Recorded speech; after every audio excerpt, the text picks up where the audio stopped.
Welcome to Sarah's Scuba and Travel channel.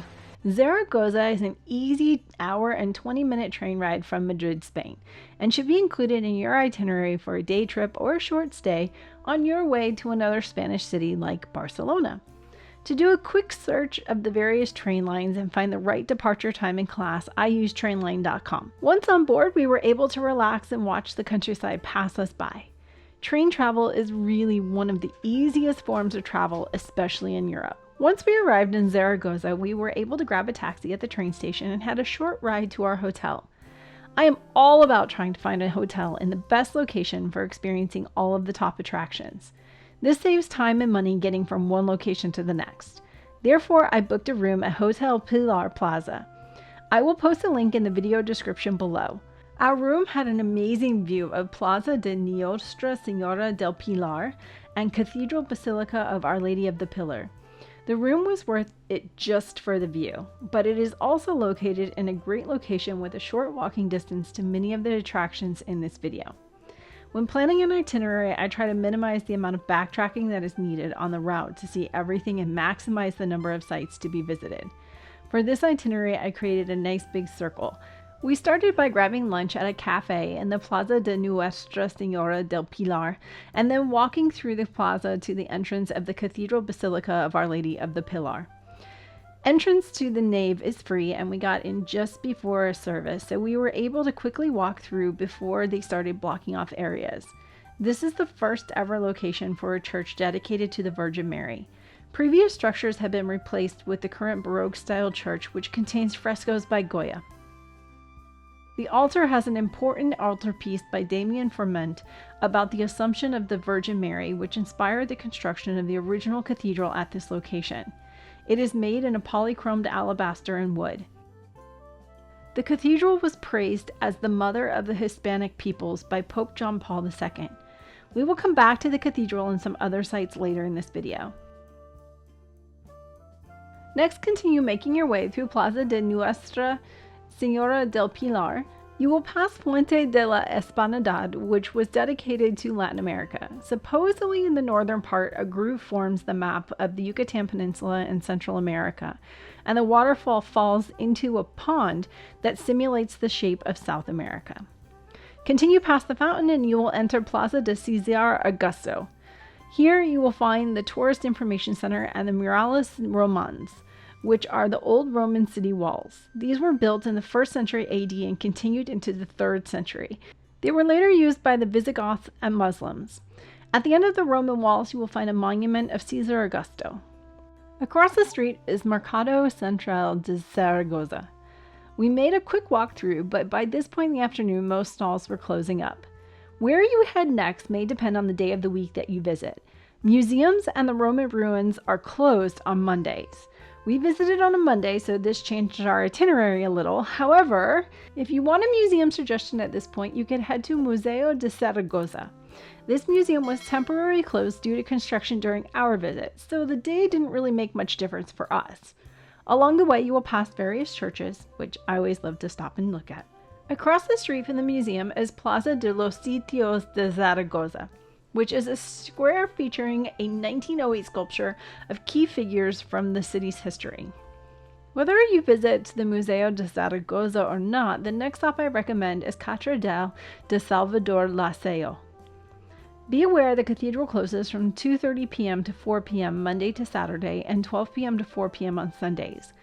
When we arrived, we had about 30 minutes before the cathedral was to open at 4 p.m., so we made our way to Terrazas del Náutico to walk along the Ebro River and get views of Puente de Piedra from the water's edge. Then as we made our way back to the cathedral, we got views from the road. Before arriving at the cathedral, we passed an empty tomb dedicated to Goya, as well as the Monumento a Francisco de Goya. This is very close to Plaza Laseo, where the cathedral is located. You do have to pay to visit Catedral del Salvador-La. I recommend purchasing the Cathedral and Tower combined ticket. This ticket includes access to Catedral del Salvador-La, the Museum of Tapestries, a scheduled entry to the Mirador del Pilar Tower, the Pilarista Museum, and the Museum of the Crystal Rosary. We will start at the Catedral del Salvador-La. The The cathedral was built on the city's old mosque, and the remaining wall of the mosque can be viewed on the outside of the northeast side of the cathedral. Your ticket includes the use of an audio guide device. I highly encourage you to take advantage of this opportunity, even if you don't listen to every entry. I think it enhances the visit when you can play selected tracks. La Seu contains Gothic, Mudéjar, Renaissance, Baroque, and Neoclassical styles. The various chapels along the perimeter are gorgeous. To me, these were a lot more ornate and beautiful than chapels in some of the other cathedrals we visited in Spain. Make sure you stop to enjoy the main altar and choir.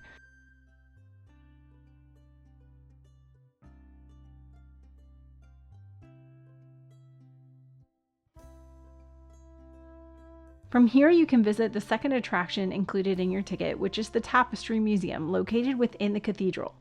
The collection contains 65 tapestries with 23 on display.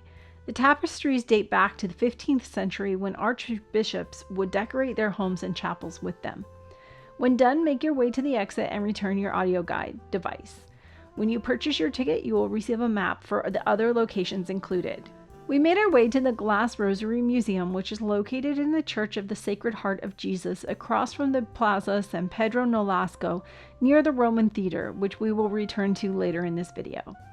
Inside, you will retrieve a new audio guide device to learn more about these beautiful handcrafted lanterns and crystal rosaries, which are used for the October 13th Crystal Rosary Nighttime Procession, where 30 glass floats are lit up and carried through the historic center of Zaragoza.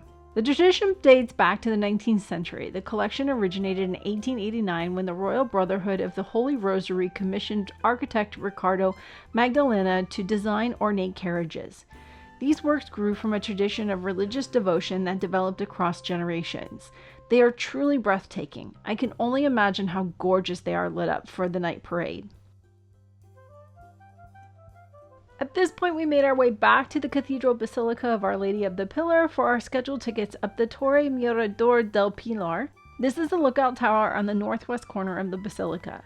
We were escorted onto the elevator that took us up 62 meters in 20 seconds.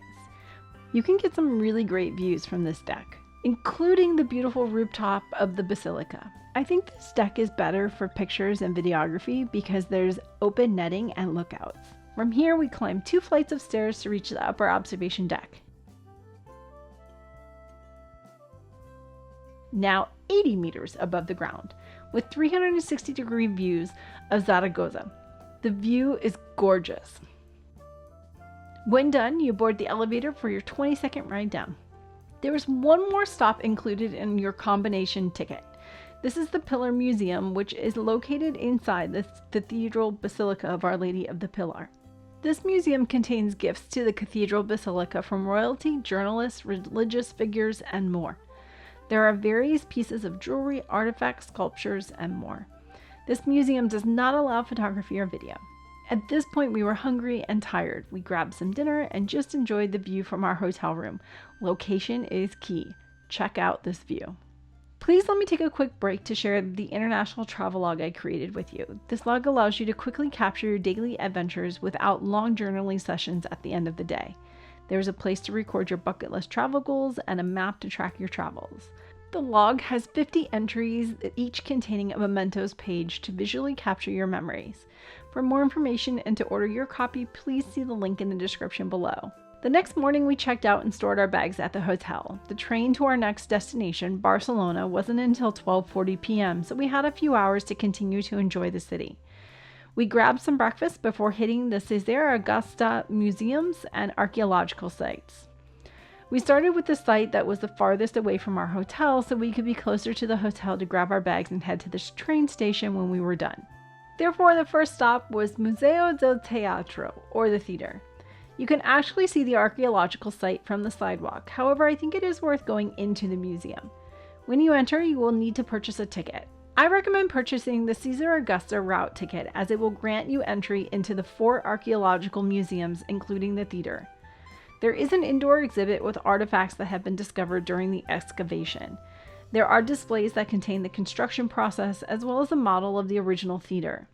There are glass coverings in the floor of where the remains run under the building. Then you can enter the outdoor area and walk among the remains. These remains were discovered in 1972 during a construction of a new building on Veronica Street. The theater was built during the 1st century AD at the time of Emperor Tiberius. The theater would have had the capacity to hold 6,000 spectators, one of the largest in Rome and Hispania. It was a meeting place for social life and leisure activities, playing an important role in the transmitting of cultural, political, and religious values of the Roman Empire. The next museum in this route is a short walk away, Museo de las Termas. These public baths were built in the 1st century AD and had activity until the 4th century AD.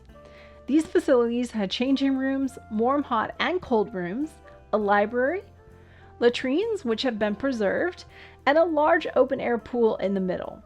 There's a short video presentation available that explains the original layout of the facilities and how important it was to cultural and social life in addition to personal hygiene.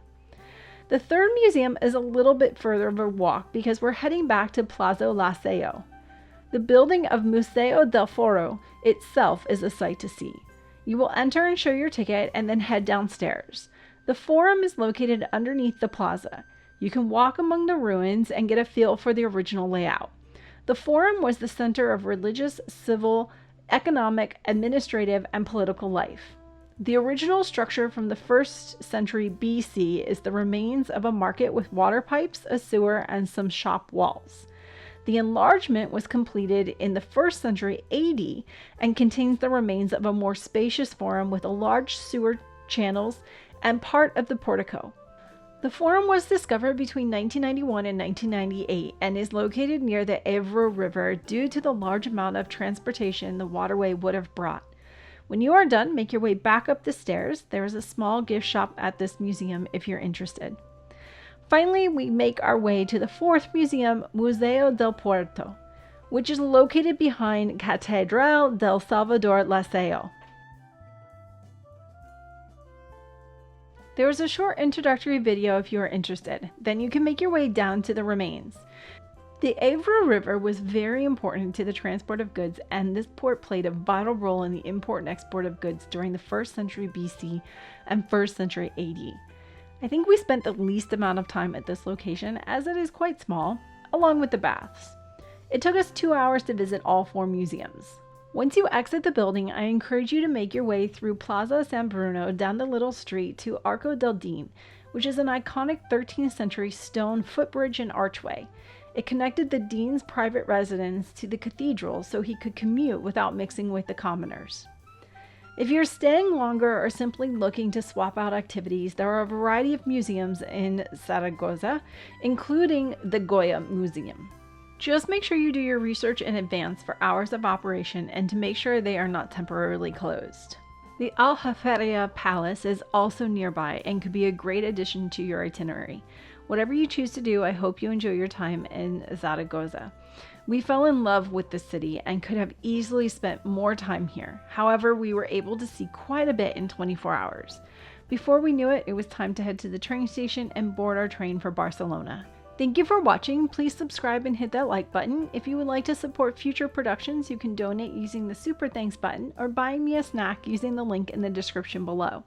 You can also follow me on Facebook, join the Facebook group, and follow me on Instagram for more content.